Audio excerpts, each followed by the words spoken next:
salaamaaleykum mbokki internet yi salaamaaleykum yéen ñi ñuy seetaan fii si Samy TV tey comme ni leen ko daan defalee chaque dimanche tey ñu aussi ñu am ñaari invité yu rëy sama droite imam Sarr moo toog ñu ñu présenté wu après sama gauche Doudou Sow yaakaar naa yéen waa Sénégal xam ngeen ko parce que am na loo xam ne def na ko ngeen xam ko yéen ñuy seetaan balaa ñuy démarrer nag ñu jox suñu imam mu nuyoo présenté wu wax mooy kan imam waa Sénégal yi ñuy tudd salaamaaleykum. waaleykum salaam wa rahmatullahi wa barakatuhu. alhamdulilahi rabbil alamin wasalaatu wasalaamu ala ashrafil mursalin nabiyina muhammadin wa ala alihi wa ashaabihi ajmain amma ba'd assalaamu aleykum wa rahmatullahi wa barakatuh. ñu ngi sant borom bi subhanahu wa taala sant bu tolloog xéwal yu mag gi ñu defal te moom moo ni wa maa bikum min ni'matin fa min allah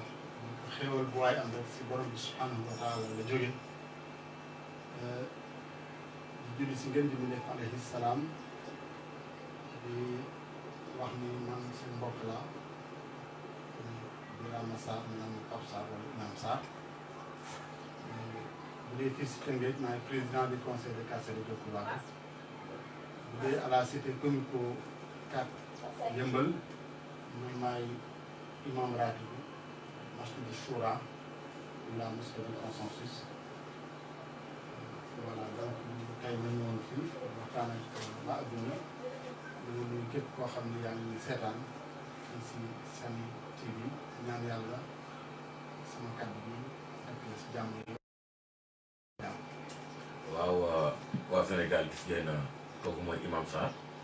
moo présenté wu noonu ñu gën ko xamoo si Birama Sarr nekk imam fii si Tëngéej jiite fi ay mosquée yu bari ñëw suñu gauche. salaamaaleykum Doudou nga présenté wu waa Sénégal. waaleykum salaam wa rahmatullah. auzu billahi mina sheytaan rajim bismillahi rahmaani rahim. jërëjëf Birame maa ngi lay nuyu di la ziar di ziar waa Samy TV yëpp di teg sama nuyoo nag ci sama doyen sama mag Idi Thiaw mu jàllaleel ma ko seen équipe technique bi yëpp ak directeur di nuyu imam Sarr bu baax di nuyu internet yi ñuy suivre yëpp rawatina ñi nekk Tëngéej ak waa Tëngéej yëpp ak waa Tëngéej yi nekk ci diaspora jërëjëf. waaw kon imam ñu dugg si question yi yaakaar naa gis nga ko ñuy def àdduna bi solo nit ñi bit tey imam nga borom kër nga Covid-19 bi nga commencé ba léegi yaakaar naa yëg nga ko gis nga ni ñuy ravagé waaw balaa ñuy sori en tant que parent yow nan nga préparé wu si Covid-19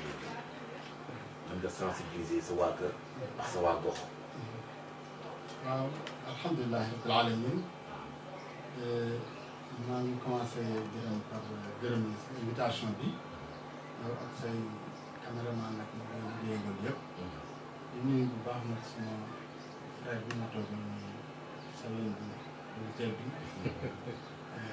ñu ko ñu bëgg si moom macha allah di am mbégte partagé ak moom plateau bi li tax ma teew fii effectivement bu ñuy tuddee actualité bi nga xam ne moom la tax a jóg mooy virus coronavirus Covid-19 Covid-19 benn si jaamu yàlla yi la wala benn si soldaar yàlla yi mu indi si kaw suuf borom bi subhanahu wa taala dafa wax ni wa maa yaalamu junuuda rabbika illaa hu moom dong moo xam ay soldaar mu ñëw fi nag comme yàlla mënoon naa yónnee ay malaaka ñu jàkkaarloo ñu di defante ñoom ndax moom idaa araada shay'an an yaquula lahu kun fayakun lu mu bëgg rek moo daan mu nekkal mu nekk mais ñu war si am ay jàngat xëy na au cours de l'émission dina si dellu si mais fii nga xam ni fi la ñu toll depuis que ñu yëg mbas mi ba fi mu ëgsi ñu naan am na Chine saa ñu ne am na Italie am na France am na États-Unis ñu daan dëgg Afrique naan am na Égypte am na Maroc ba ñëw Sénégal ñu ngi siy wax fu information bi toll dans les réseaux sociaux si suñuy jataay si suñuy jàkka ba nu ñu tëjee jàkka yi te jàkka yi defuñu ko si coobare dañ ko def si xam-xam maa ngi wax ni dama doon wax bu njëkk l'heure est grave di wax ni gaynde gaa ngi si buntu kër gi te ku génn mu matt la mais si tënk pour dellu soit au vif du sujet mooy ñun ñaari gis-gis rek lañ si gis ni moom solution bi ñu koy tuddee PP prière et prévention bu ñu waxee prière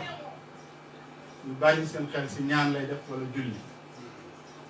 waaye jullit bu ko lu mel nii dalee li muy jëkk a def mooy tuumaal boppam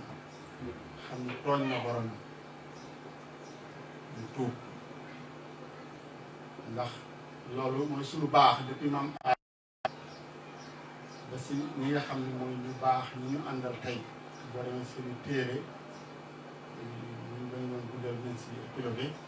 yëpp foofu ngay gisaat ñu fay dellu jaar si yonent yi ba agsi si ñun nii képp koo xam ni tooñ nga sa borom ba yëg ko rek liy solution bi mooy nga tuub ndax nag wa man yaghfiru zunuba illa huwa, seul Dieu pardonne les péchés. Donc lii benn nattu la rek bu ñu borom bi subhanahu wa taala teg ah en tant que ay doomu aadama rek ñoo am ay taxawaay yu ñu si war a taxaw loolu mooy fegu bi mooy deuxième P bi mooy li ñuy wax prévention. Pour cela yàlla dimbal nañu am nañu ñoo xam ni si loolu la seen xam-xam màcc ñun en tant que imam li ñuy wax mbooloo mi ñuy dégg mooy fasalu ahla dikr in kuntum la ta'lamun, demandez ceux qui savent si vous ne savez pas. loolu mooy lan nañu ubbi suñuy nopp ak suñuy bët déglu ñi nga xam ni ñoom la yàlla jox xam-xam si mbir mi fu ñu jaar loolu ñu jaar ginnaaw bu ñu déggee rek la ca des mooy topp baada sàmm ak taa ci lit moom dégg ndigal dafa bokk si ay mbiram wax yaa ayyuha alladina amanu atiu llaha wa atiu rasul wa ulil amri minkum fa in tanaza'tum fi shay'in fa'ruduhu ila llahi wa rasul. waaw kon jërëjëf imam nga gàttal foofu ñu ñëwaat. waaw kon ma leeral aay boobu rek ndax yàlla dafay wax ak ñun alxuraan moom bu xasee jub rek kenn moomatul sa bopp. ay yéen ñi gëm fu ko yàlla waxee ñun ñu lay waxal ñun ñu ko gëm mu ne topp leen yàlla roy leen seen yonent sallallahu ngeen topp ndigalu ñi leen jiite. kon bu may wax ci prévention ma daaneel foofu rek lenn rek mooy si mën a génne mooy li ñuy wax discipline de groupe. ànd boo gis il faut mu am jiit kon ki yàlla nattoo mu jiitu bu saytoo mbir mi ba ni nii lañ war a taxaw amul neneen lu ñu war a taxaw loolu def li mu wax si en toute lettre sans bàyyi nga dara kon incha allah naa si dellu soit. jërëjëf imam waaw ñu tourné suñu gauche jàkkaarloo Doudou Covid 19 aussi yaakaar naa yow nga boroom kër nga aussi en même temps yor équipe de football gérer ay ndaw gérer aussi population tey bi mu ñëwee nan nga ko préparé ak nan nga aare sa mbooloo bi nga xamante ne ñoom nga gérer. jërëjëf feebar bi moom ñu koy wax muy balaa bu dal àdduna yëpp yàlla moo si wane boppam parce que yàlla wane na rek déjà frontière amul naam dëkk yi dinañ leen daggate comme kër yi niñ leen daggate waaye lu mel ni feebar wala lu mel ni demaax ñëw te muy gën a firndeel ne adduna bi benn la moo tax ñëpp ñoo war a jógandoo jàngat bi ma ci am nag mooy doomu aadama moom fu mu toll rek dafa war di seexlu di seexlu mooy di moytu lu nga xamante ne da lay indil ay gàkk-gàkk si wàll yëpp seetlu xool li ngay wax xool li ngay dugg xool la ngay def imam wax na ko léegi te defe naa ne tey il faut ngeen xam ne ngeen am temps parce que ngeen am ñaari invité kenn ki imam la dafay leeral te imam fu ñu ko xamee mooy dafay wax pour nit ñi di xam li muy wax entraîneur tamit dafay wax pour ña muy entraîné xam la muy wax donc tey waxtaan bi moom il faut ngeen permettre ñu muy gudde tuuti di nuyu waale aussi club bi ma nekk muy Teungueth FC parce que non seulement ñun jël nañu suñu ay matuwaay su suñu ay kër yàlla nag moo xam lu mu namm mu dal doomu aadama dina ko dal ñu ñuy toog fii li ñuy jëkk a def mooy ñaanal ñi mu dal yàlla leen que yàlla teggil mbas bi yëpp si àdduna te musal ñu jéggal ñu tëm suñu ay bàkkaar jéem nañu nag tëj suñu ay doom jéem nañu sensibiliser lu ñu man jéem nañu waxtaan aussi ak suñu mbokk yi ak suñu proche yi képp ku ñu jegee koo xam ne xam nañu ko rek kooku proche la wala mbokk la wax nañu ko ne affaire bi daal ni ñu ko expliqué gannaaw amuñu si xam-xam lu doy waar te lu doy waar moom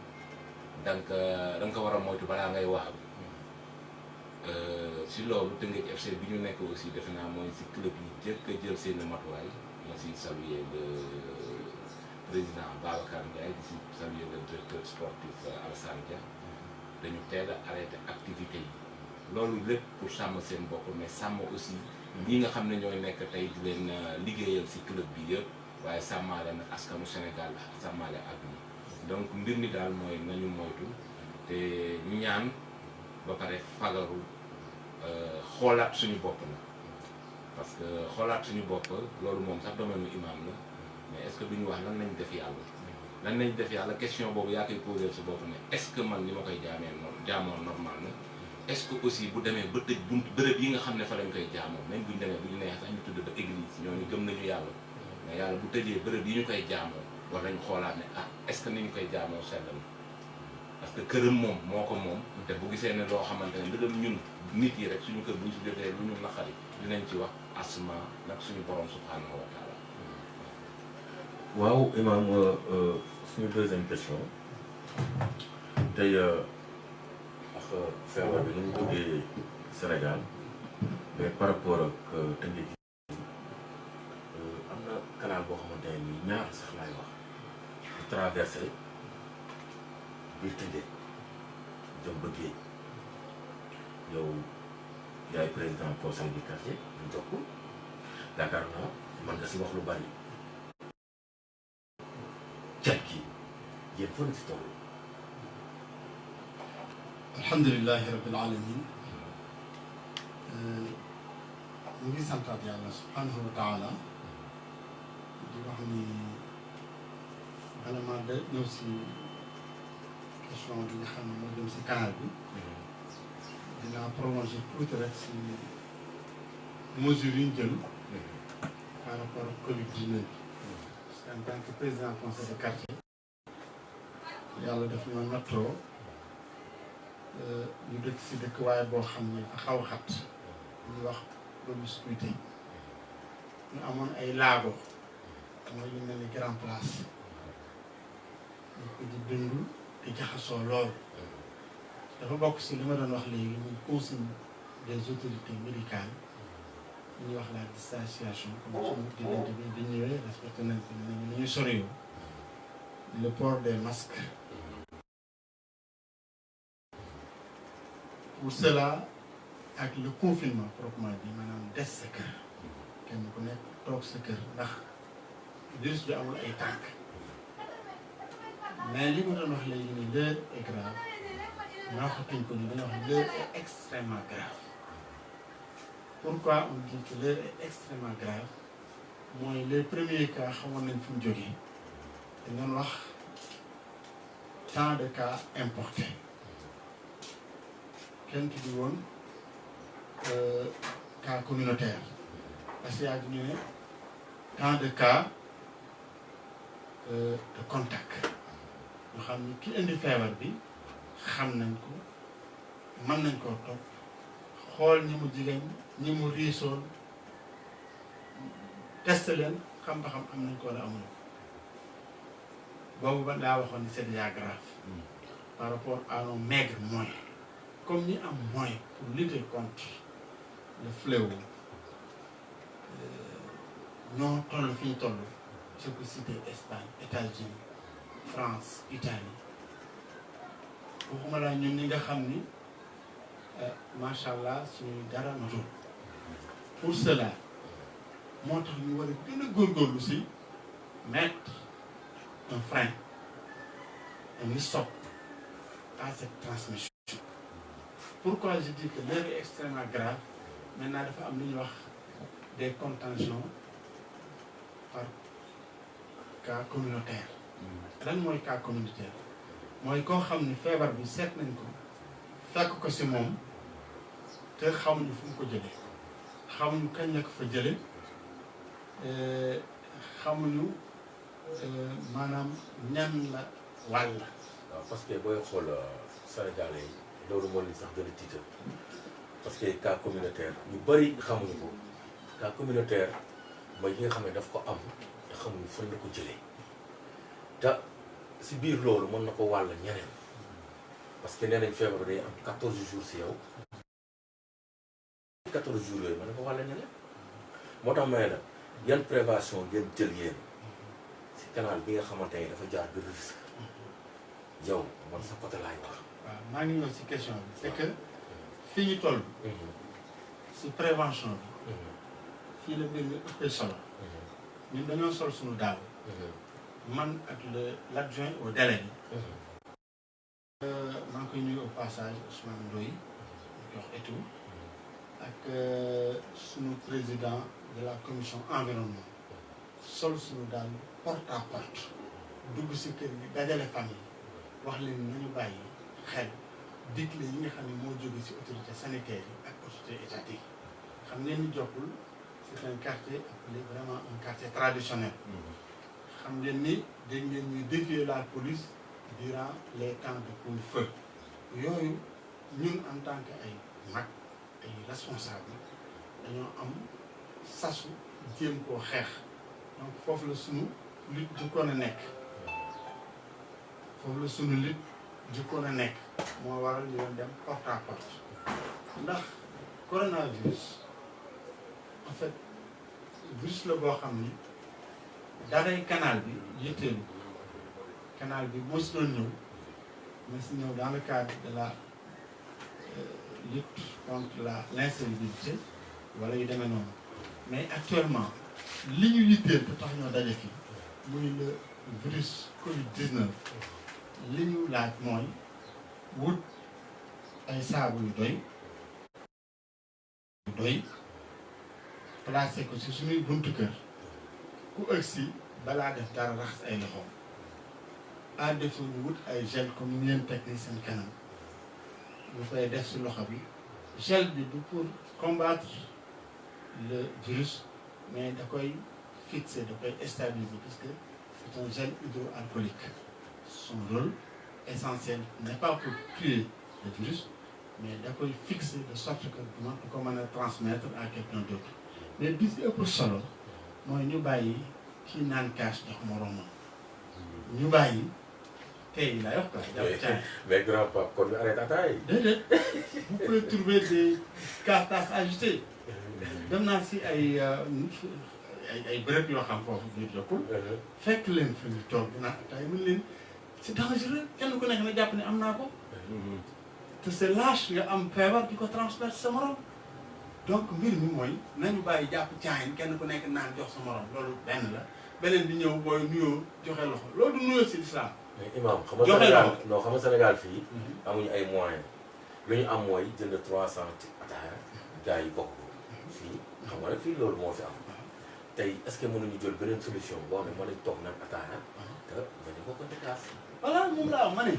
dans ce cas là man ñi ma dem parce que xam naa ni comme dafa bokk si seen i habitude c'est devenu naturel. dinañu l'habitude est une seconde nature mais nañu jël ay matuwaay parce que faju fegu moo gën faju te comme ñun ni ñu dëkkee dafa xat bu fekkee junni nit lañu ñun junni yëpp ñu jël les dispositions idoines les précautions nécessaires comme li ma wax prévoyance avec hygiène individuelle sàmmonteeg hygiène collective sàmmonteeg toog suñu kër mais nga gis benn Modou Sow ah bu jóge fële ñëw rax ni suñu biir indil ñu ko le cas de Louga la Louga am fa woon moo tax fu nekk sama gars yi may woo Podor maa ngi leen di wax nañu insister bu kenn dugg seen dëkk n'est-ce pas lu leen nañu vérifier de qui il s'agit d'où il vient fi mu amagul Sénégal nañ am boobu fulla bu confinement bi am aussi je demande à l'État de ne pas confiner tout le monde ñu confiner uniquement ñun waa Ndakaaru xam lañu fi may ñëw rek mooy solution yi rapidement wax naa ko fu ma dem ci sama sensibilisation lii amul ñaari solution mooy être discipliné fexe ba fi junni nañ fa yem ñu yem fa nañu toog ci suñuy kër bañ a taxawaaloo ko tendeefal nañu bàyyi grand place toog di bëlëg loolu xewi na ci période bi imam confiné waa Ndakaaru est-ce que du metti mais moo fi sës parce que loolu rek mooy tax le comme ni ma ko waxee le virus là ne se déplace pas dans l'air comme ni ñu ko xalaatee c'est un virus lourd comme ni ko borom xam-xam yi waxee donc il faut que nit ki comme ni may waxee nii ma am ko takkuma masque man na mën naa transmettre la maladie à quelqu'un d'autre donc nañuy takk masque le plus de temps possible tey changer masque yi ñaareel bi nañu bàyyi joxante loxo yi nañu bàyyi toog di bëlut nga jàpp carte gi tasaare keneen jàpp carte gi tasaare après nga jóg ñu jox la kaasu teen nga jàpp naan yooyu démb la woon damay wax ni de façon efficace bu ñu respecter les mesures yi nga xam ni moom la autorité sanitaire yi joxe 10 jours ñu éradiquer la maladie 10 jours au maximum 15 jours donc bu fekkee nit ñi mënuñu koo def de leur propre chef ak seenu teeyu bakkan parce que bu ñu defoon li ñu wax du ñu àgg si couvre-feu du ñu àgg si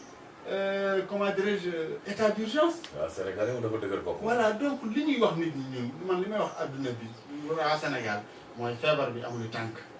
ñoo koy jëli di ko yóbbu. na kenn ku nekk toog sa kër benn ñaareel bi mesure individuelle d'hygiène yi mesure d'hygiène individuelle yi muy raxas say loxo boo dugg sa kër la ngaa def dara raxas say loxo li ma jiitaloon nag toujours moom laay def ñun ay jullit lañu n'est-ce pas donc toujours nañuy ñaan yu yomb a ngi fi bismillahi laa yadurru shay'un fil ardi wa laa fis samaa'i wa huwa as-samii'ul 'aliim mais li ma digle ñaan lu tax tooguma fii di wax waxi ñaan di joxe ay ñaan c'est parce que dafa am loo xam ni il faut que ñi may dégg comprendre ko mooy li nga mën yàlla doo ko defal ça il faut que cela soit clair dans la tête de tout un chacun. yow imam dina joxe ay ñaan après de parce que waa Sénégal yi lay seetaan dañ soxla ay ñaan. non ñaan yi moom vraiment ñaa ngi si am bu baax gis nga kii génn tukki këram. bismillahi alladi bismillah tawakkaltu ala Allah la hawla la quwwata illa billah day dem si jàmm dellu si jàmm dara du ko arrivé mais tout en respectant n'est-ce pas ce qui est humainement possible li nga mënul la yàlla defal mais li nga mën ah. C'est ça le destin, la différence entre le destin et la prédestination. La prédestination, ndogal ak xam nu ñu koy waxati olof yi dañuy wax ndogal boo dem fekk fa tànku borom. li ñu man mooy fexe ba dégg ndigal dañ na n'est-ce pas mais ñun dañu mën a défier autorité maa ngi koy wax si suñu groupe WhatsApp Jeune Jokko ma ni avant ñu ñuy wax nañuy tudd yenn heures yi nañuy dugg si kër yi mais bordel bi am fi mu nekk nii amul woon n'est-ce pas mais gis nga li xew mi dina défier l'autorité faut génération yi il faut ñuy waxtaan ak ñoom moo tax ñun ñu sol suñu daal ñu xam ne nit ñi ay doomu aadama lañ dañuy dem vers ñoom waxtaan ak ñoom conscientiser leen sensibiliser leen wax leen daal lii buñ ko defee dans une dizaine de jours kenn ku nekk delluwaat sa jàmm. donc ñu di lever fi couvre-feu lever fi état d'urgence nit ñi delluwaat liggéey normalement te gars yi soxla nañ ko am. jërëjëf imam grand tour dégg bi imam daanele yow aussi si wàllu sport bi laa lay laaj parce que gis nga instant bii nii sport mën naa ne lépp tëj dans le monde entier tey yow ancien joueur national nga dem nga fu ne nga def loolu ne tey ak feebar bi lan la mën a indi sport yi ëllëg. waaw lu nga xamante ne sax dafay porter préjudice suñu toog jaamu yàlla si bërëb yi ñu ko war a mën a jaamu muy jàkk ni defe naa ne football moom lu ndaw la si rek football donc ndaw raw ak yeneen activités yi dëgg la dina wàññi lu bari si économie dëkk dina tardel lu bari mais comme ni ko imaam waxee ñaan moo am solo ba pare fagaru fegu maanaam ndaxte mbir mi nekk na mbir moo nga xamante ne xam-xam faju ko xam-xam téye ko am téye ko rëyaay téye ko tuutiwaay téye ko donc lii si am rek mooy pexe suñu pexe bi ñu am nag mooy ñu jéem a defaru si suñu biir kër defar suñu njaboot mais aussi dégg ndigalu ñi nga xamante ne ñoo si am xam-xam ndaxte boo gisee fi mu amoon ba law fa ba andi fa jëye yu bari te ñoo ñu ëpp moyen tey pexe bi ñu am pour mu gën a wàññeeku mooy tëju ak dégg ndigalu autorité sanitaire yi léegi nag ñun li ñu war mooy topp ndigal boobu waaye dinaa ñëw tuuti empiété si waxu imam ndaxte mbir bi bu mu démarré léegi sax dëgg la am nañu gars yi moom ñu ngi défier autorité c'est pas normal autorité bi tëneem rek daf la représenté yow du moom la représenté moom mi ko sol donc war nga ko jox cër waaye nag macha allah nee nañu nag Tëngéej moom gàcce ngaalaama si taxawaay boobu dëgg la dinañu am ñu nga xamante ne daal du sax xamadi wala yooyu mais ñàkk xam la ñàkk kii la daal du reewande boobu mais ñàkk xam la parce que dañu inconscient rek insouciant xamuñu kii parce que ki lay aar pour yow nga tëdd tranquillement yow da nga ko war a tranquilliser ki la nekkal si naaj xaar ko si kër bi andil ko ndox bu sedd mu naan bu paree donc maa ngi lancé un appel bu njëkk bi mooy nañu fagaru nañu moytu nañu seetlu nañu seexlu loolu moom mooyu ma fonk la bi ma nekkee xale ba léegi nit dafay seetlu dafay seexlu waaye nag du tere da nga war a bëgg ñëpp parce que suñu borom subhanahu wa taala imaam moo ma gën a xam loolu kenn mënu ko laal mais boo ko bëggee laal dëggalal kii amul xol du kontaan waaye dina dëgg ba yow teral la waaye tamit jaamam bu teg sell bii mu tànn si ñi mu gën a li mu gën a sàkk si àdduna boo ko tàngalee xolam tamit suñu borom amul xol mu def la lu nga xamante ne sa waay donc nag foofu la ñuy laalee suñu borom jëf ju baax ak jëfu safaan donc nag nañu góorgóorlu si jëf ju baax nañu góorgóorlu di gën a toppatoo suñu bopp parce que nit ki bu mënul toppatoo boppam mënul toppatoo nawleen donc nañu toppatoo suñu bopp mën a toppatoo suñu nawleen may ñëw tamit sport bi dagg na si comme ni ma ko waxee tout à l'heure waaye nag moo gën parce que ku wérul mënoo def sport ku wérul mënoo dem jàkk ku wérul mënoo dem seneen ci sa activité yi nga war a def si journée bi donc gërëm daal loolu laa am si lu canal bi ma ñëw si lu nga xamante ne nag autorités yi ñoo si waroon naan jóg la parce que les autorités là dañ leen fal pour ñoom ñuy xool suñu santé si éducation bi environnement bi comme ni ñuy wax insalubrité yooyu yëpp parce que man sax loolu dañ leen falee donc li mu tax ma siy wax sax dina ma siy wax canal bi day sant toujours. man dama la comprendre mel ni ñun amuñu ay autorités yoo xam ne war nañ mën a defar canal bi. dama la comprendre Rufisque quoi nga te Rufisque daf la ñor. mais loolu mu ngay profité si occasion bi. bëgg ñu wax si mais même bu dul corona canal bi mën na indi yeneen feebar. sax yu gën a graaw corona. donc ñun ak imam ñun ñi nga xamante ne ay porteurs de voix lañu nañu gën a boole xol yi gën a boole doole yi jàppale itam autorités yi bu ñu amee aussi ambition defar ko parce que depuis 1960.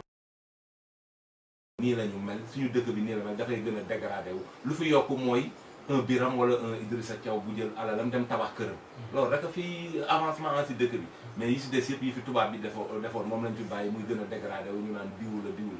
donc nañ si jóg ñoom suñuy autorités ils ont été élus pour ça nañ si taxaw ak tamit population yi jàppale leen si parce que tamit foo dem am na budget damay joxe l'exemple budget Tëngéej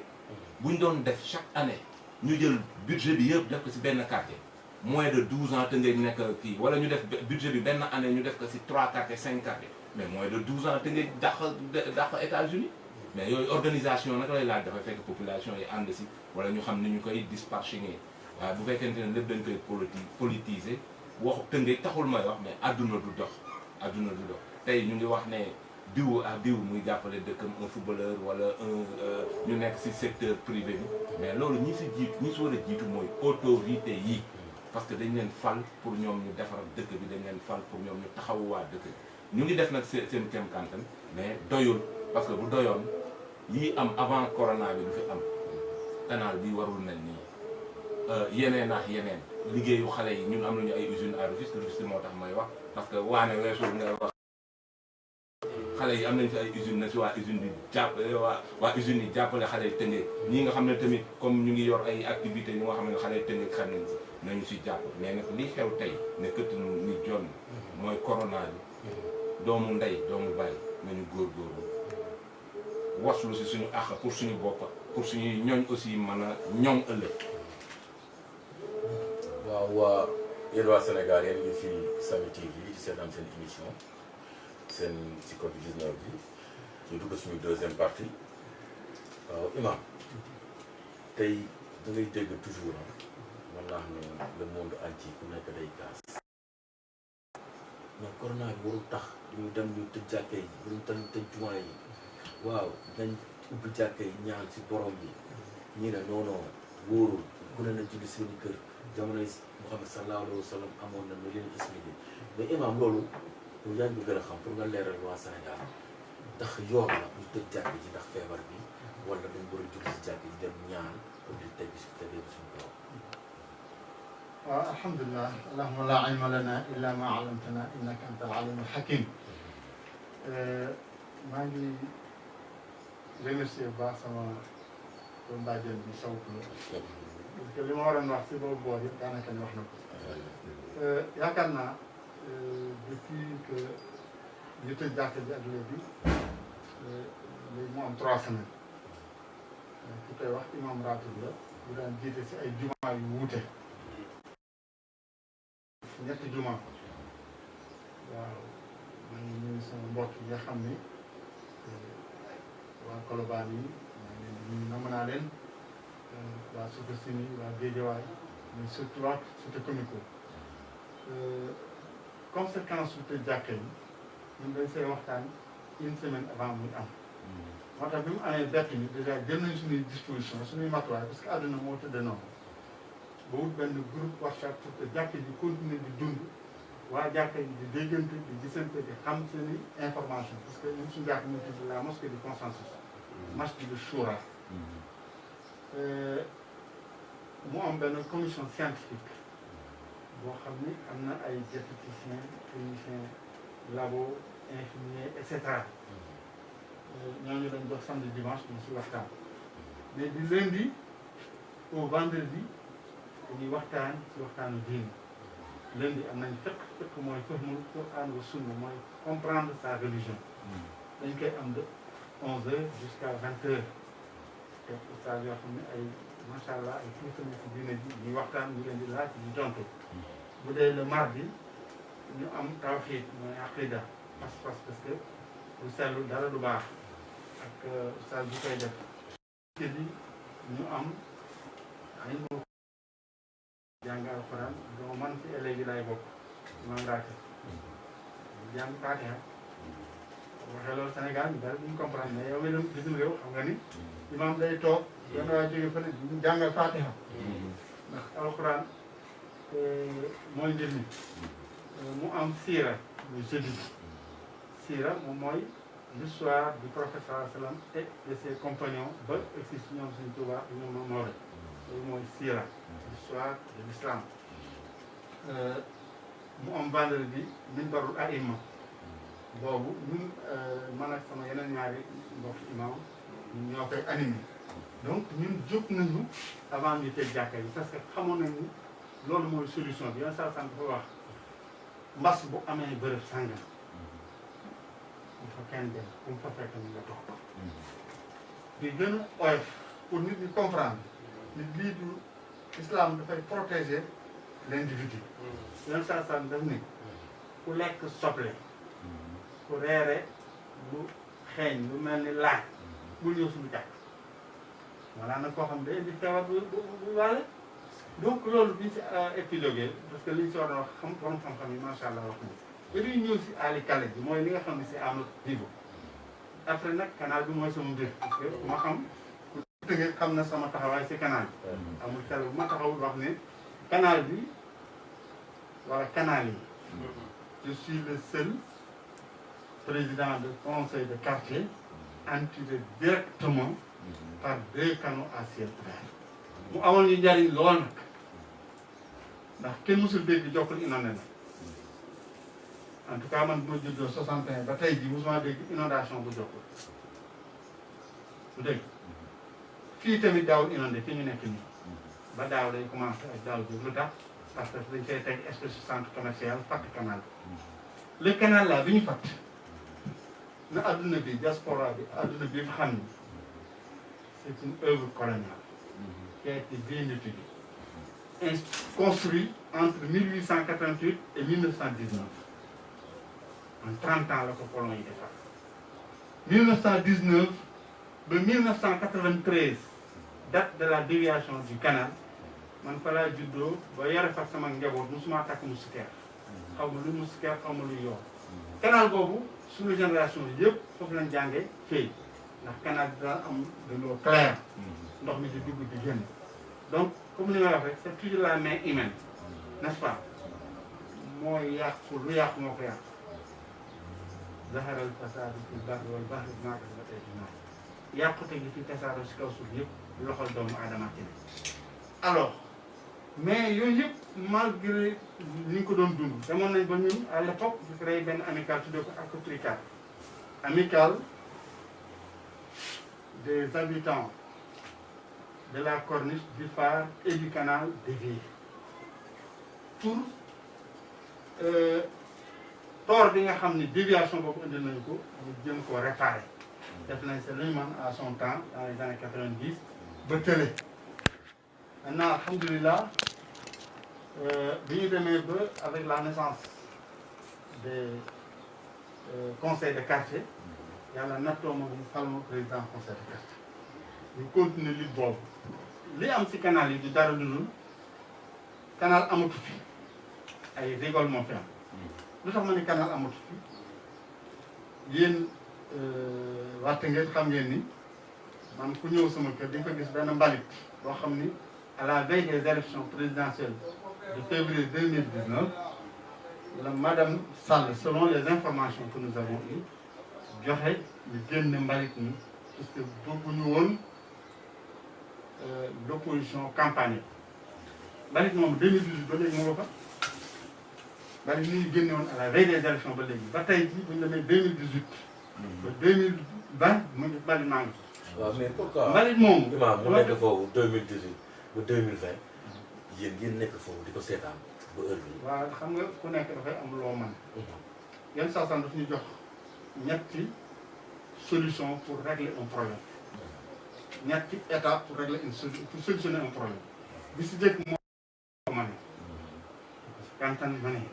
ñun lañ mënoon def nañ ko def nañ ay setal et cetera en tout temps xam nga boobu léegi yaa ngi dégg secteur ak ñun bari na fu mbalit daan nekk si suñu koñ amatu fa ay garab nga fay fekk léegi xale yi dafa foofu bu suñu équipe demee finale c'est parce que on leur a créé une surface boo xam ne mën nañ faa entraîner on a récupéré plus de 700 mètres carrés boo xam ne mbalit dafa daan nekk léegi defar nañ ko ba mu mel ni war a mel sëkk ko xale yi fa la ñuy entraîner ba dem final nawetaan muy ASC bi mais lii mbir tamit mooy dugg si canal bi génn la fa nekk loolu ñu mën ko yenn saa yi man raa amin ko mun karan fal yu xayyitu bi yadihi fa in lam yastati' fa bi lisaanihi foofu lañ toll nee na boo gisee lu bon dindi ko boo ko mënul nag nañ ko dénoncer ñun si dénonciation lañ toll si ce nag dañuy def appel aux autorités léegi laa koy wax ak président Abdou Karim bu ñëwoon indil ñu benn aide Abdou Karim dañ ko nuyu au passage ma ne ko ñun suñu problème fii mooy la seule question que nous posons à toutes les autorités mooy quelqu'un qui est incapable d'enlever du sable sur une route goudronnée comment il serait possible qu'il enlève du sable dans un canal fermé te xam nga ni comme suuf si fa la ndox mi jaar di dugg si canal bi bu fekkee volets yooyu ñu prévoir ay volets de 30 centimètres la ñu prévoir ci volets yooyu bu koy jaar day indaale suuf ndox mu taw bi day indaale suuf bu ko suuf bi duggee lu ko fay génne man leen dem leen këri suuf këri suuf mënuñoo kiire loo xam ne loxo nga yëkkati kiire ko waaw bu dee ab canal boo xam ne ay dàll la nag nan lañ koy kiire li ñu nar a indi mooy ay inondation bu ñu tëjal suñu canal. Ce que nous demandons, c'est la réhabilitation. La réhabilitation. La question que j'ai toujours posée, moi, nous sommes entre deux canaux à ciel ouvert. Pourquoi vouloir-t-il fermer l'un et laisser l'autre? Et en conclusion, li ma dégg ñu ne moom lañ si nar a def ci xaalis environ 5 milliards ñun bu ñu joxee avec l'appui des populations bu ñu joxee 3 milliards dinañ defaraat suñu ñaari canaux yi defar leen border leen des routes bien faites, n'est-ce pas, avec les dalles. Def fa ay bancs publics mu melaat na mu meloon. kon imaam yow bu ma dégloo sa wax mooy accepté woo pour ñu tëj canal bi fermé ko. non ñun dañoo joxe ay solution dañu ni nit ki boo koy defal dara war nga ko mën a laaj xalaat c'est le minimum dana jox étude d'impact waaye doo ñëw rek ni ko lii laa lay defal te la nga koy defal boo ko defalee ëllëgi si biir bu ñu tëjee canal yi mooy lew na Ngeesu Gendel 1 dañuy toxu bu nawet dëgg-dëgg amee dañuy toxu n'est-ce pas léegi bala ñoo àgg foofu bay jël ay milliards di si injecté nañu laaj population yi seen xalaat mën nañ koo defaraat à moindre coût parce que defaraat gën yomb construire, n'est-ce pas? Réparer est plus facile que reconstruire. Donc par rapport à ces canaux, nous devons faire appel à toutes les autorités dont le président de la République, son excellence Macky Sall, que vous nous doublez une erreur de sa vie. Le canal central de Rufisque, le canal de Sangalkam, définitivement, parce que nous sommes niveau de mer Montcavé, n'est-ce pas? Donc, on le fait ça, pour 50 cm pour drainer toutes les eaux de pluie. Parce que le canal, sa destination première n'a jamais été pour des eaux usées. C'est uniquement l'évacuation des eaux de pluie, n'est-ce pas? Parallèlement, le réseau de l'ONAS, parallèlement avec le canal, est défectué. Tout le réseau est défectué. Les déversés sur le canal. Pour le canal à ciel ouvert, c'est n'est-ce pas? Ça fait des années. L'autorité ONAS, mais imam yow léegi lan mooy solution en tant que parce que ñu ngi lay seetaan maire ñëpp a ngi toog di la seetaan yow lan mooy solution bu ñu tëjee canal bi bonne solution la ñuy def. Très simple. Moi déjà def naa une étude exhaustive qui ne demande pas. On fait une réparation. Li fi newoon jig ñu lool depuis 1888 ba 1994 li fi nekkoon pendant toute cette année bu ñu waxee ñu naan bon la démographie a changé temps yooyu tëggee nii la tolloon ak loolu déedéet ba léegi nii boo demee man naka laa jógee ren mais boo demee day canaux à ciel ouvert da nga fay mën a sangu dem sa yoon problème bi mooy réparation la laaj et que ñu koy nettoyer en permanence mais ñun ñii suñu kër yi duñ ko karole nii nañ ko tëgg rek pendant une semaine ñëwaat une semaine mën a def mais un canal qui reste 5 ans sans être nettoyé. C'est ça le canal, le problème du canal de Rufisque. Le canal est depuis 5 ans sans être nettoyé. Parce que le problème des Sénégalais, particulièrement les élus locaux, moi le problème de l'acte 3 de la décentralisation. Quand on qui fait quoi et qui fait ceci. Donc, quand ce ne sont pas mes compétences, n'est-ce pas? Ministère bi nga xam ne moo yore loolu xalif bi au passage dañuy féliciter waa UCG pour l'enlèvement des ordures parce que ñu bari dañu ne waa Jokko dañuy enlever dañuy sotti ay ordures ci canal bi loin de là c'est une contre-vérité parce que nous recevons 5 rotations par semaine loolu plateau sax amu ko des camions de UCG pour le ramassage des ordures et que ils ont une disponibilité telle que bu yéexee ñëw sax bu ma leen wooyee ñu ne ma lu mu guddi dañuy ñëw donc loolu aussi ñu koy féliciter les autorités de UCG particulièrement monsieur Guèye monsieur Diouf waa Tëngéej yëpp daal ñoom daal macha allah ñu ngi aider sur ce plan. Population bi aussi au début bi ñu jëlee conseil de quartier bi on a sanctionné 2 à 3 personnes n'est-ce pas par rapport à ces mauvaises habitudes n'est-ce pas parce que dañoo nettoyer ba mu set quartier bi ba pare nag jël ay gardiens teg fa pendant 3 mois pour habituer aux populations les nouvelles règles d'usage ñu ne kuy tuurati même lu am jën na nga koy takk defar ko xaar oto mbalit bi mu ñëw bu oto mbalit bi ñëwul man je suis le président du conseil du quartier mon numéro est affiché partout woo leen ma je prends acte heure bu ñu ma woowee n'importe quelle heure damay woo les autorités de comment dirais-je ICG n'est-ce pas ñu réagir loolu ñun am nañ ko kon nag mbalit bu amee ci canal bi c'est parce que dafa amul ku ko nettoyer loolu mooy mbir mi solution bi mooy ñu réparer canaux yi. mais amul ko nettoyer à qui la faute? C'est tout un ensemble, c'est toutes les autorités, étatiques comme locales. kenn ku si nekk am nga une part de responsabilité là-dessus parce que am na foo xam ne boo demee dañ naan ne ministère bi mais canal boo si dem fekk fa am ñax dem leen ngeen yor seen caméra canal boo fa dem fekk fa am ñax loolu day wane ni kon y a l'absence totale d'une main humaine c'est aussi simple que ça te lu naaw dugg si bu ko defee ku romb gis li ngay gis rek mooy nii canal bi ni mu mel xanaa ay nit dëkkuñu kañ ay nit dëkk nañ fi dañ see mënul dara c'est ça li koy régler daal mooy defaraat canal. defaraat canal. waaw defaraat c'est la seule solution. c'est la solution bi te yomb na nag moo gën jéem koo tëj ay milliards yu bari lañ ci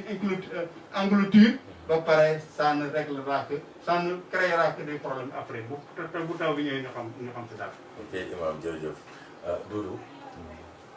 man fii imam daanu la rek laa lay laaj tuuti parce que aussi yow fi nga juddoo fi nga yaroo ñaari canal yëpp xam nga ko. tey imam moom dégg nga fi mu waxee accepté wu ñu tëj ko mais bu ñu ko réparé mu jaar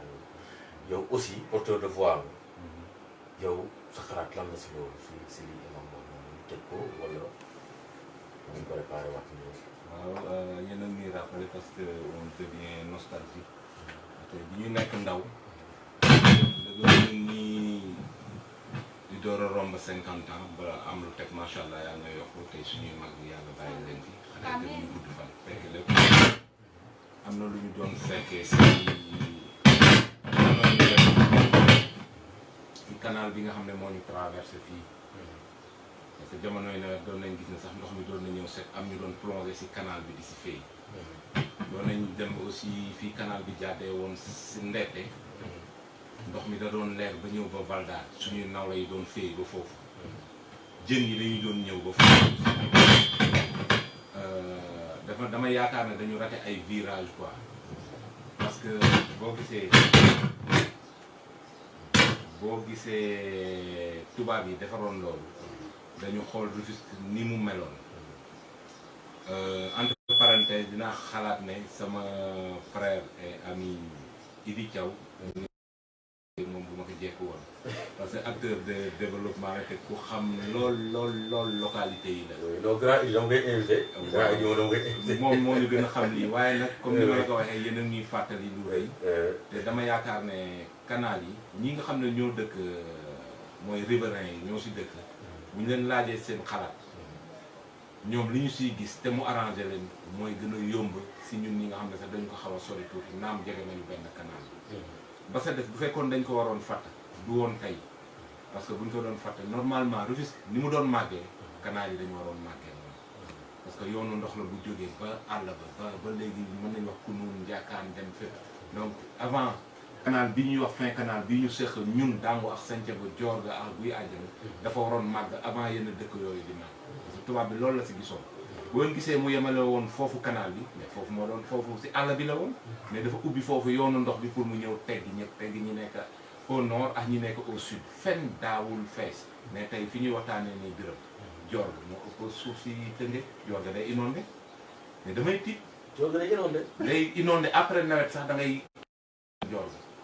nga xam ne maa ngi leen di yërëm te ku fa dëkk ñeewoon nañu ko day taw léegi nga jóg génn dox sa soxla et tout. daana taw sax ñun ñu xuus pour dem foofu Diorga pour wane ne sax dañu dëkk Diorga ndax ni mu neexee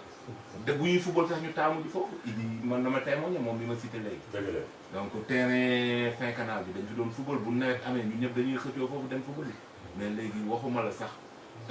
fii jege canal bi mais kër yi nga xam ne dañu sore canal bi sax dañuy inondé. mais yow aussi comme li mu wax imam laa lay wax ak kii laa fa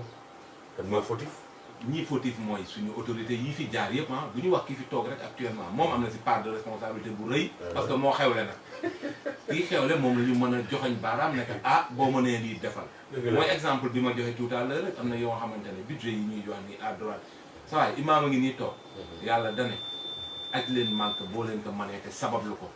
mais man bu ma jëlee si budget réew mi jox la nga dem si aj màkk alors que ma waroon defal askan wi ñu toog toogin bu rafet ba ëllëg ñu mën a tall sax liggéey ba paasal seen bopp dem màkk loolu moo gën a doon farata te ñun ñëpp ay jullit lañ na ma baal nag si foofu ma dugg xaw ma sax li may wax mais damay yaakaar ne li ñu am ñu liggéeyee ko suñu dëkk liggéeyee ko suñu réew moom moo doon gën ñu ne dañuy jox kii mu dem fële wala kii mu dem fii wala ñu ngi budgétiser kii mais dañuy defar dëkk bi li nga dëkk pour mu développer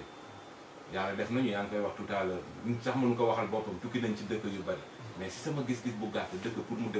développer il faut que démarche ñëw bi yomb jaayax jënd bi yomb dafay yomb fluidité dafay am fépp mais yow da ngay gis man dama bëgg a dem Dakar am problème àgg fa damay bëgg a jóge fii dem Jokkul am problème àgg fa gis nañ ni xew actuellement ñu naan ñu ngi defar ñu kenn defar bu dara dañuy gën a fàq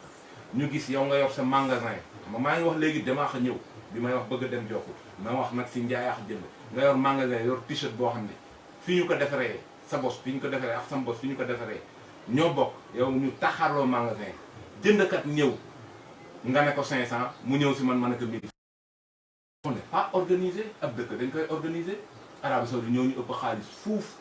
dama koy citer rek quoi mais ñoo ñu ëpp xaalis suuf. yow nekkoon nga foofu sax yow man ñoo ñu ëpp xaalis suuf am nañ pouvoir d'achat am nañu lépp mais njiit yi dañuy wax ne ah lii la ñuy jaayee kilo tàndarma lii la ñuy jaayee kilo banana lii la ñuy jaayee te kilo nangam te da ngay gis gars yi rangee fii ba juuti ba ku nekk sa wërsëg na kenn du xëccoo kenn du def dara mais ñun ñooy nekk fii ñu naan diw na dem rangu na dem nangu yooyu yëpp dañu ko war a organiser ab secteur la boo xam ne dañu ko war a organiser donc pour dëkk développer daal damay ñëw ne autorités yi dañu war a jouer seen rôle riverains yi habitants yi ñëpp jouer seen rôle ñu jéem a comme ni ñu ko waxee sànq jéem a selal parce que ñu ngi wax canal yi mais mbedd yi mais ñun fi ñu dëkk da ngay gis ay fosse yu ñuy génn si buntu kër yi ay ndox yuy roogaat si buntu kër ay nit yoo xam ne guddi dee jot ñu tubbal ndox sotti nii si mbedd mi ndoxu fosse mais parce que du ñu ne sax seen mbon la mais. est-ce que autorité yi loolu du ma ne autorité de. mais dama naan ñi fi dëkk. sàggante doomu aadama ñi fi dëkk parce que yow yaa choisir fi nga dëkk. merci da nga war a def de tout le tout pour yow sa environnement set sa environnement sell parce que man. ndox bi may jël këpp ko si mbedd bi demee sama doom moo koy dëgg wala doomu keneen indiwaat feebar bi sama biir kër wala mu yóbbu ko sama biir këru mbokk wala sama dëkkandoo bu boobaa mu propagé wu si dëkk bi donc yooyu tamit nañu si veillé lu autorités yi tamit ñu utal na facilité fu ñuy këppee ndox yi ak eaux usées yi ak mbalit yi mu ñu koy gaaw a évacuer quoi parce que loolu amoon na fi ay jamono mooy li ñuy wax nii curé canal yi mais da doon bari lu ñu ko doon def si at ñi même bu dul woon 7 à 100% mais da doon bari lu ñu ko def. mais sa koñ amul caniveau yoo xam ne day versé pour dem orange fa amul. malheureusement amul parce que fi ñu dëkkee bon dafa xaw a tamit yenn saa yi xam nga mooy li ma lay wax organisation dëkk dafay màgg avant assainissement dafay màgg avant nit yi di dëkk. mais tey ma joxaat beneen exemple Arabie Saoudite bu ñu ñëwee fekk fii montagne la. mais ñi fay dëkk ñëpp dañuy jël niveau premier ki ñu wax ne fa lay dëkk fa la dëkk dañuy joxe niveau ne ku fiy dëkk ni ngay tabaxee mais man yow da ngay dëkk fii man sama kër sutee sa kër 4 mètres yow nga tabax si suuf mais après dama lay néewal doole lu ma am versé ko sa kër wala lu jaar sama kër këpp sa kër alors que dañ ñoo waroon wax yow da nga war a terrasser ba mu toll niveau bële wala yow ñu ne la da ngay chargé ba mu toll niveau bële ñëpp di ñëw mu dox loolu mooy tax bu boobaa canalisation yi dafay gën a yomb du ma technicien mais yooyu li ñuy gis la rek expérience bi ñu gis si dëkk yu développé ay Maroc daf fay am ay Arabie Saoudite ay Algérie da ngay gis bañ ñuy obligé gars yi sax ñu leen di toj doo montagne dëgg la amuñu moyen mais yow yaa choisir dëkk foofu da ngay répondre si norme yi dëkkuwaay boobu laaj autorités yi nag ñoo imposant wul wala ñoo deful seen rôle parce que tey fii man damay joxe exemple rek quoi damay nekk chef de quartier bu ma ñëwee boo ñëwee si man ne ma waxalaax diw ma nekk foofu di tendeefal wala na mais kooku dañ ko war a wax dëgg mooy exemple bi mu joxe tout à l'heure si seen quartier am na ñaar ñu sanctionné cité wul ay non mais yooyu dafa war di am sanction yooyu dafa war a am di am parce que aqu dëkkandoo dafa am te moo gën a fort sax aqu ki nga jur parce que ki nga jur sax am nga si war waay wala nangam mais dëkkandoo dañ la imposer ne la lii nga ci war a def donc ñun muy autorité bi muy man muy imam footballeur muy journaliste bi comme yow am nañu ay àq yoo xam ne dafay jox ci suñu diggante mais comportement la laaj. mais du sama question tonton Gossé de. mooy la li imam wax. que ñu tëj canal bi. wala ñu bàyyi ko noonu. yow tey waroon joxe sa pronostic looy joxe. mais jox naa la ne dañu yeex c'est-à-dire dañu yeex mooy canal bi man. waaw mon ami na ko yàlla yërëm. baal leen mu tudd turam Ndiawar Touré. bi mu newee fii maire parce que moom laa jege woon fii maire dama ne gis nga canal bi xam nga lu doon solution. ñu rembale ko ñu yëkkati ko. mu jóg yëkkati ko mu jóg mu dëgër nag si tabax yu wóor yëkkati ko 1 mètre bàyyi ndox mi di jàll parce que canal bi dafay servir déversement si géej gi mais dafay servir aussi digue des fois bu géej gi feesee fa lay jaar pour tax yeneen ñi dëkk si booru géej gi du ñu inondé sax inondation bu jógee si vague yi donc ma ne ko woon lii du nga boole ñu koy yëkkati woon 1 mètre si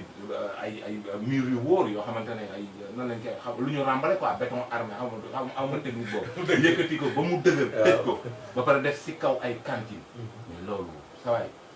luy amal njariñ dëkk bi la te fii insalubrité bi dina wàññeeku ba sa des liggéey bi yokku mais pour ñu def malheureusement dañu ko tëjee nii pour ñu def si ay cantine foog ñu tëj ko. dégg nga waaw foog ñu tëj ko mais dañ ko doon yëkkati man moo li ma lay wax nii kañ la nekkoon maire kooku en 2002 2003 2004 2005 ma ne ko gis nga lii avant yow avant ñeneen idée yooyu lañ si waroon am bi mu demee ba dépassé fii parce que boo xooloon à partir de Diamaguène ñu yëkkati waatoon 1 mètre yëkkati jëm Gendal jëm ba Jokkul ba Wàgg buñ ko yëkkati woon 1 mètre xam nga ndox bi bu ñëwee ci suuf lay jaar si biir canal waaw léegi si kaw ñu def si ay cantines yoo xam ne day espacé aussi cantines yoo xam ne dañuy jàkkaarloo mu am yoon bu nit ñi di jaar mais loolu dina développé dëkk bi mais dina tax tamit ndox yooyu doon jàdd di dem di wàcc si canal bi di dugg di inondé si quartier yi mais day romb rek dem géej mais beneen bi aussi mooy wax na loo xamante ne du ñu orienté canal bi canal bi dafa jàttoon si buntu waaw man canal bi dama ko dund parce que Jokkul laa nekkoon école Sofaak laa jàngee CI ba CM2 te waa Jokkul yëpp samay mbokk la ñu leen en passant maa ngi leen di nuyu ñoom ñëpp donc yooyu aussi ay erreur la parce que technicien bi fi nekkoon te dëkk bi melul woon fii mu xam ne lii fii rek la mën a jaar yow boo ñëwee di jaay xel bu rëy mais attends yow yaay nax sa bopp mais naxoo nit ñi donc yooyu loolu tamit erreur la parce que canal bi fi mu jaaroon bu ñu bëgg lu neex kenn naan dañ koy jaaral fële loolu moo indi tey problème yii Tëngéej bi am ci wàllu canalisation bi maintenant nag bu fekkee riverains yi comme moom ni mu ko waxee ñoom arrangé wu leen mais ñu bañ ko tëj mais di ko curé di ko nettoyé ba pare defaraat ko parce que booy xool tubaab bi mu koy defar ay pierres de revue yu rafet ñoo fa amoon da nga doon gis sax ñu defoon fa ay barbelé ak ay garab suñu genre yi ñoo ko yàq parce que ñoo ko doon defar ay oto yi xale et tout donc loolu affaire ndaw la woon rek te boobu tamit dëkk bi setoon la suñuy yaay yi aussi ñu farlu woon nañ ak suñu baay yi loolu tamit nañu ko wax nañ leen ñaanal bu baax parce que ñoom bu ñu yàqoon tey ñun bu ñu fekk lii te ñun bu ñu fekkee mu yàqu rek suñu loxo mu ngi si léegi imaam wax na ko man di yow di keneen suñu loxo yi nañ ko jéem a setal suñu environnement nañ ko jéem a sellal te moytu àq yi waaw man daal canal bi li ma si xam mooy pour man bu ñu koy tëj c'est trop tard waaw parce que am na lu ñu def Diamaguène ba mu ñëw ba kër Pa Dieye bi wala vers route nationale bi ba clinique rada donc foofu ñu tëj ñoom boo xool loolu moom ñoom tere na ndox yi di jógee àll ba bien vrai que force ndox bi wàññeeku na parce que dëkkuwaay yi yokku nañu mais affaire bi yemul rek ci canal bi de imam gis nga bu tawee sama quartier buy àjjana mais da ngay yërëm nit ñi am na loo xam ne mënu ma ko wax parce que am na loo xam ne nit du ko def di ko wax mais dama assisté ay mbir sauvé naa nit ci biir fu nga xamante ne mënoo comprendre bu ma koy wax sax sama rongo ji dañu bëgg a génn te taalibe donc man bi ma fay dem nit ak na maan yow da ngay duggal yi mais dama gis ne sama doom moo nekk en danger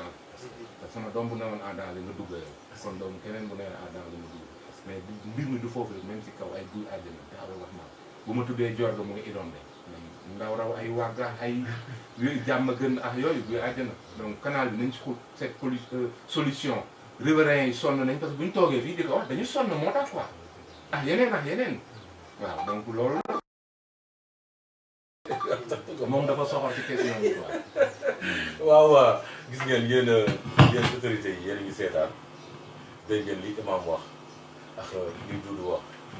boo leen jógee ngeen xool li nga xamante ni moo si solution xool li nga xamante ni moo si gën a nice aussi ngeen def ko yaakaar naa même waxuma yéen sax mais ba Europe États-Unis maa ngi nuyu au passage sama gars yi foofu ñoom Mbaye Diouf ñoom ñëpp maa ngi nuyu Pathé Kocca maa ngi nuyu Alsane yéen ñëpp fàttewuma ne maa ngi nuyu yéen ñëpp ah waaw imam yow aussi en tant que imam jaar nga armée te xam naa ne bu nga libéré yàggul moo tax ñu ko 10 ans ba mooy libéré sax mais sa fonction ñu jéeyee tey ñu gis ëmb tëni yi nga ñuy làppi xale yi ba ñu bëri di ko wax pourquoi mënuñu ñëw rek expliquer ak nit ñi bu la demaat sa kër moo gën tuur yu métti yi parce que c'est un naa ñoo xam ne ñun dóor ba gaañ leen c'est wax bi pour man gënul woon dóor en tant que ancien militaire en tant que ancien militaire waaw yow nga nekk si waaw di nga may rek ma daaneel ci canal bi après ma indi rapidement une question parce que en général bu ñuy wax sax canal dañ naan la mais imam mais nous on n'est pas en telle année n'est-ce pas c'est des ingénieurs qui ont fait des études réalisables et voilà donc terme yooyu la ne mais dama si jox misaal rek adduna bi yëpp ñu may déglu mooy nous avons créé une gare maritime du dëgg avec Me Abdoulaye Wade yàlla na fi yàgg te wér n'est-ce pas kooku suñu koñ lañ ko def fii lañ ko def gare maritime mais est-ce que mas ngeen faa gis bateau fa gaare ñen ñoo ko def du ay ingénieur pourtant bañ koy def mag yi baarum dàngu nee leen lii wala lii ngeen di def baaxul mais ñun ne ñoom ay ingénieur lañ du dëgg ay dëkk boo waa defal waa dëkk ba dara da ngay laaj ñi fa dëkk comme il vient de dire ñun duñu ay xale effectivement j'ai fait 36 ans au génie militaire macha allah jeexal naa il y a quelques années juin 2017 mais man bu may conseiller les autorités policières c'est-à-dire les forces de l'ordre moo xam gendarmerie wala police mooy Covid-19 dafa am ay réalité yow boo ko amee ma ñëw jàpp la il faut ma jàpp la c'est trop risque ma ñëw jàpp la parce que mën naa koo gobe n'est-ce pas comme yow dañu ñoo défier man li may conseiller la police et la gendarmerie c'est d'être très fort il faut que force reste à la loi man doo fa ñëw di jàpp doomu jàmbur moo xam sama doom la moo xam doomu keneen dama naan leen bu leen demee na mbooloo mi bari bu ñu dem ay 10 ak yooyu en patrouille nañu yóbbu le maximum de personnel nga xam ne 1 contre 10 lay doon wala 10 contre 1 lay doon bu ñu ko jàppee nañ ko làbbali ba mu sonn ah ñu bàyyi ko mu tëdd bu subaa dañ ko fa fekkaat c'est ça ce qu'on appelle la dissuasion nit ki boo mbaam loo dañ lay defal fi mbaam mais boo fi nekkee du koy jàpp fekk moom sàggan na ba gàddu virus bi dugal ko police doon la waa policier yi ay doomu aadama lañu ñu patriote lañu buñ la fekkoon nga nekkoon dans une situation d'insécurité moo xam ku sa jabar sa soxna di waa di mucc wala yooyu dañuy bàyyi seen mission ñëw assister la parce que loolu dafa bokk si loolu mooy seen mission régalienne assistance à une personne en danger waaye nag un bandit il faut mbaam dañ koy yàq ñu koy wutal donc mooy conseiller la police ou les forces de défense et de sécurité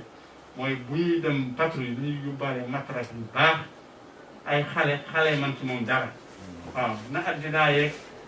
yooyu nañu toog sa oto yi toog seetaan xale yi defante ko ba mu mat sëkk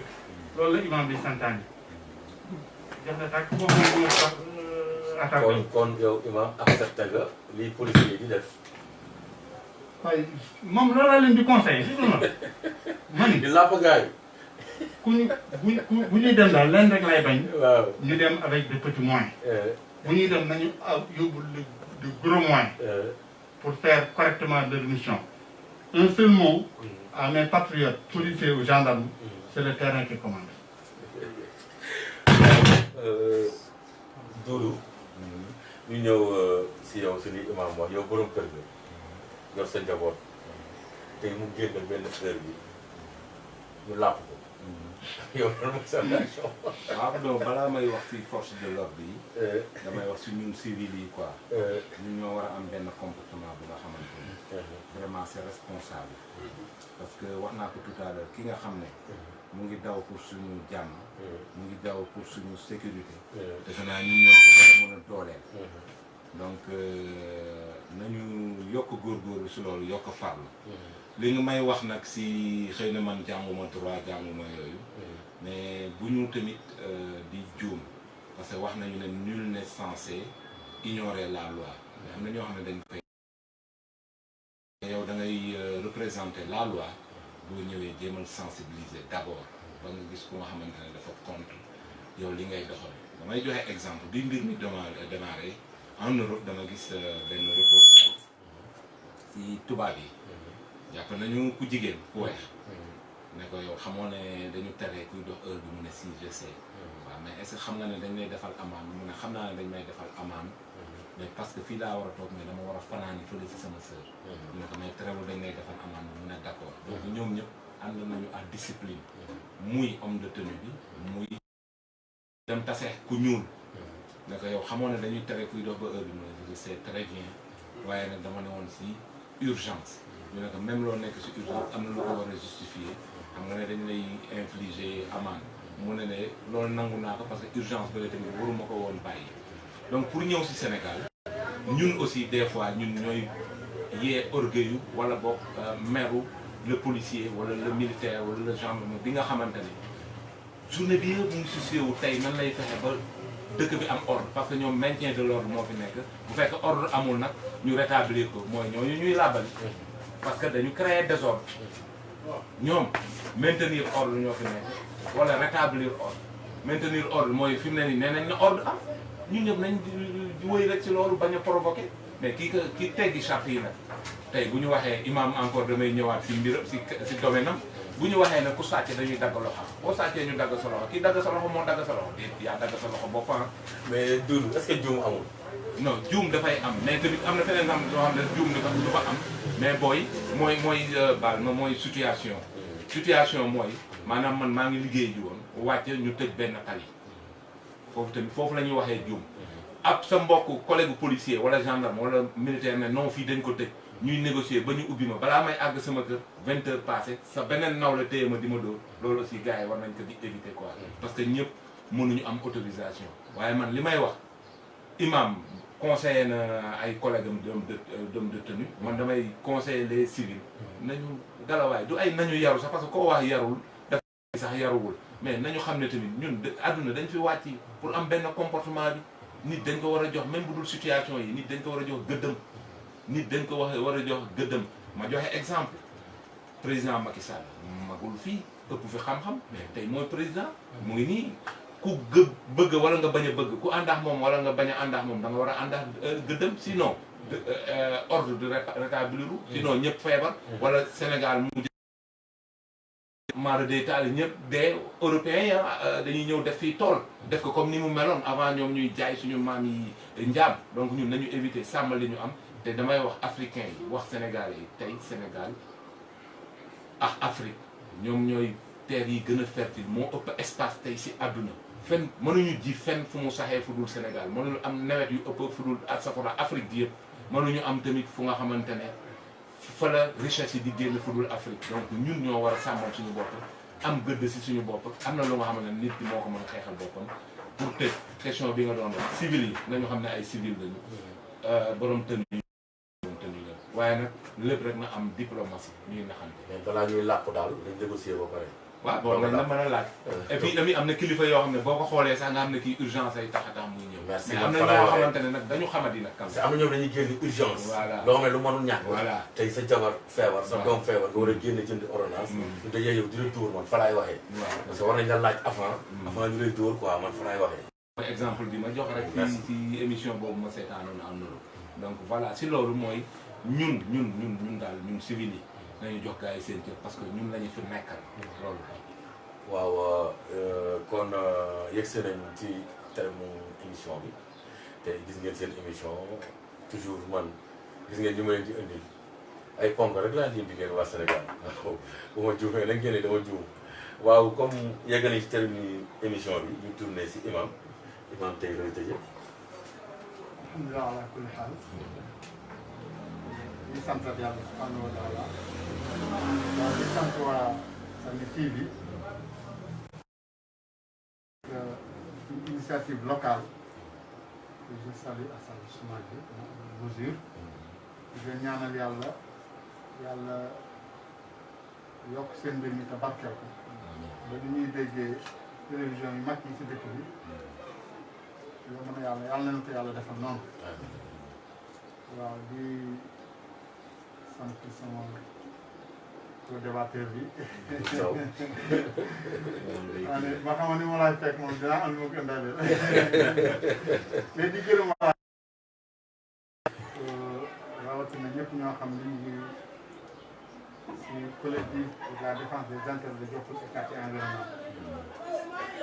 du ma limee du ma mën a matal. mais di leen ñaanal yàlla projet yi am pour la lutte contre la délinquance juvénile yàlla jox ñu si ay ndam. projet yi am pour que les 7 points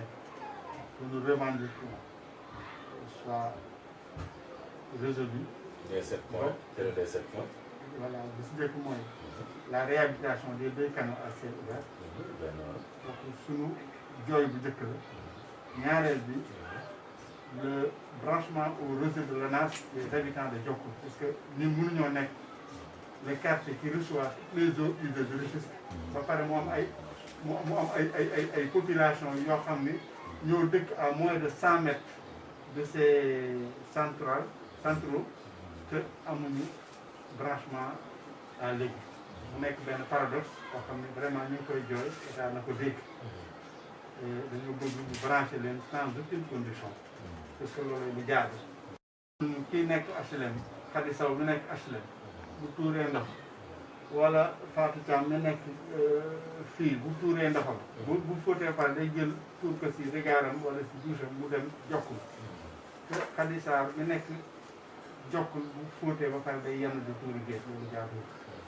donc mu nekk ay paradoxe. ñaareel bi mooy dañoo dëkk si Côte d'Ivoire ñu commencé fa benn digue de protection ñu demandé aux autorités de le prolonger jusqu'au Carme, c'est-à-dire bu mu ñëw ba Diokoul wàgg parce que bu Diokoul kaw aaroo te Diokoul njaayeen aaroo yeneen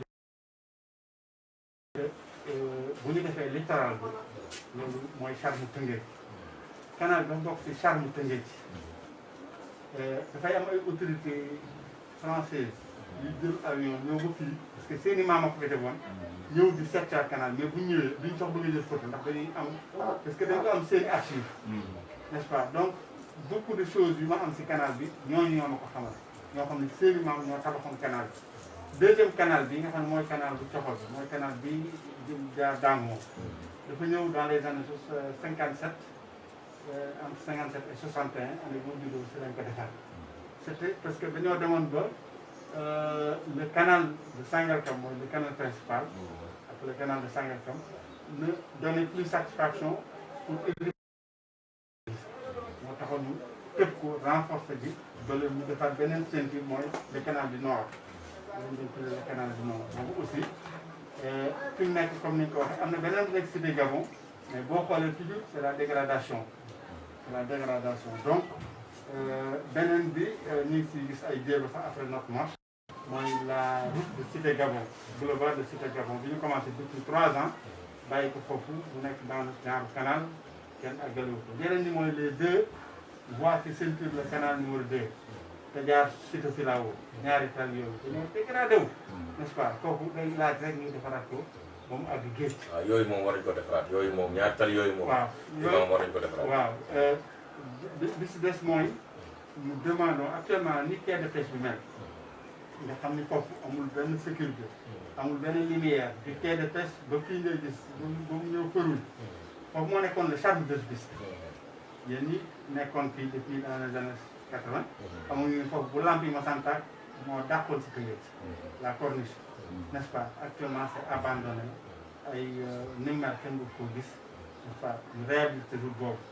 n'est-ce pas ba pare jël le quartier la partie que occupe le quai de pêche l'aire de transformation des produits halieutiques mooy fi ñuy wax domaine ba ancien terrain central xam naa footballeur yaa ngi jooy n'est-ce pas yooyu ñu jël ko affecté ko Rufisque Ouest parce que foofu ouest la bokk yow mi jàngi safar xam nga ma nekkoon jokkul 2 n'est-ce pas ñi jàngi jokkul 1 voilà donc loolu bu ñu nee tey Kër Youssou la bokk c'est une injustice qu'il faut réparer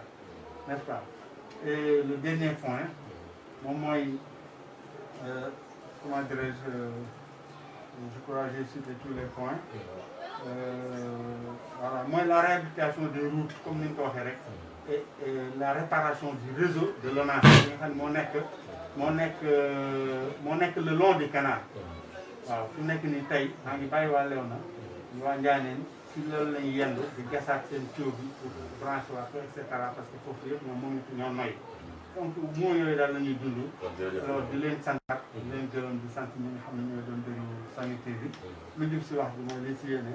in uriidu illa l-islaaha ma stata'tu wa maa tawfiiqii illaa billaah wa salaamu aleykum wa rahmatullaah. waaw Doudou. waaw jërëjëf Birame di tàggatoo nag comme ni ma koy faral di waxee fi ma waroon jëkkee rek laay mujjee parce que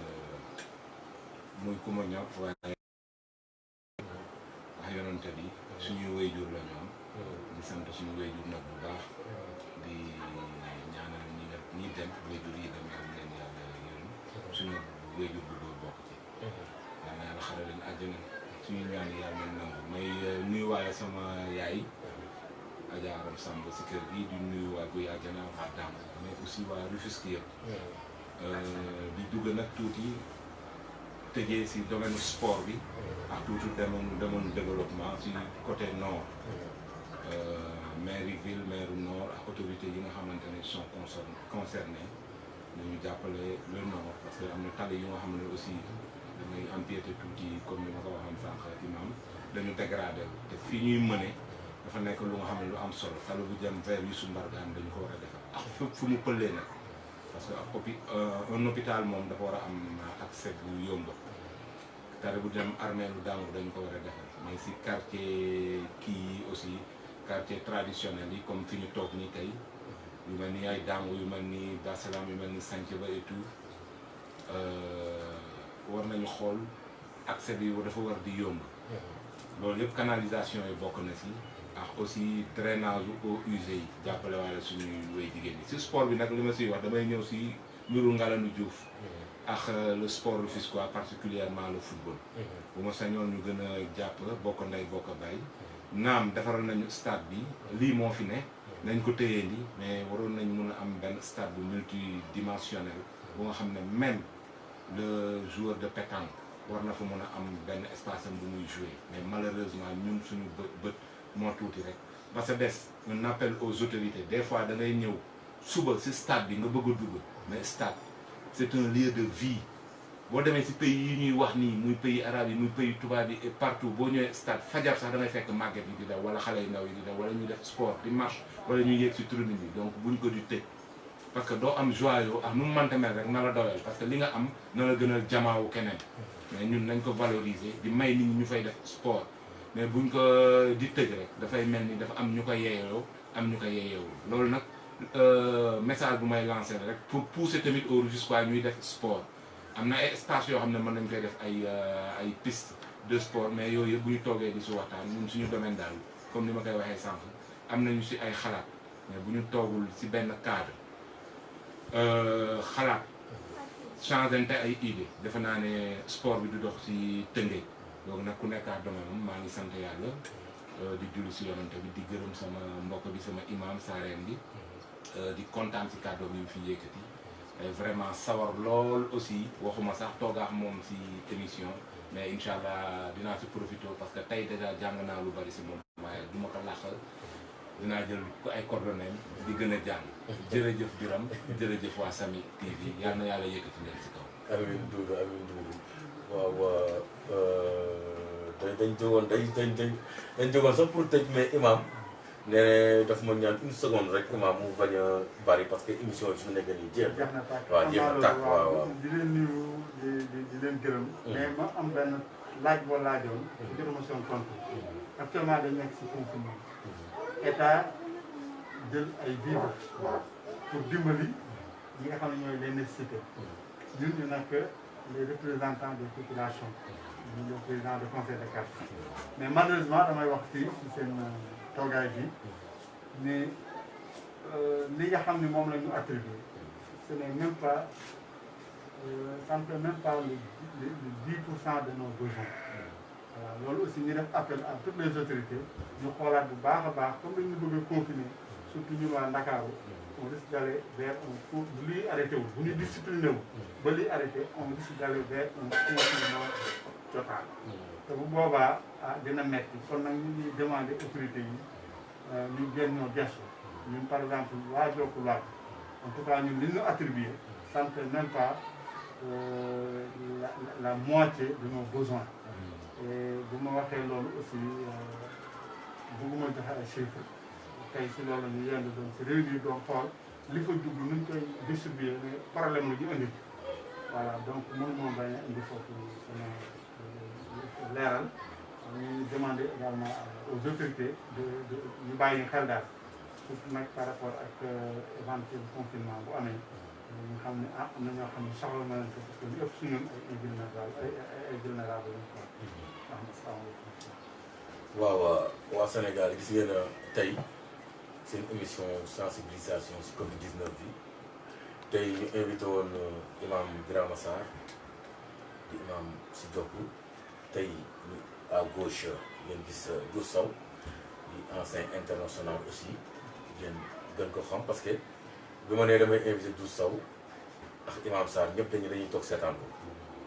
ko kon tey seen émission mi ngi noonu yéen maires yi aussi les autorités dégg ngeen li imam wax dégg ngeen leen duud wax ngeen mën si am loo leen si jàpp dimbali ñu ñun ñi nga xamante ne ñoo nekk fii te ngeen jàppale ñu lépp loo xamante ne nii baax na ngeen xam ne yàlla la lépp lu si juum aussi ngeen xam ne su ñun la di leen gërëm di leen sant di leen ñaanal yéen aussi ngeen ñaanal ñu tey seen émission Birame mooy ko doon présenté fii si Samy TV ñu la ko defal chaque dimanche kon ñu ñaanal leen ba dimanche bi ñëw incha allah ñu gën ñu fekkee ñu amaat yeneen autorité ñu invité ñu toog waxtaan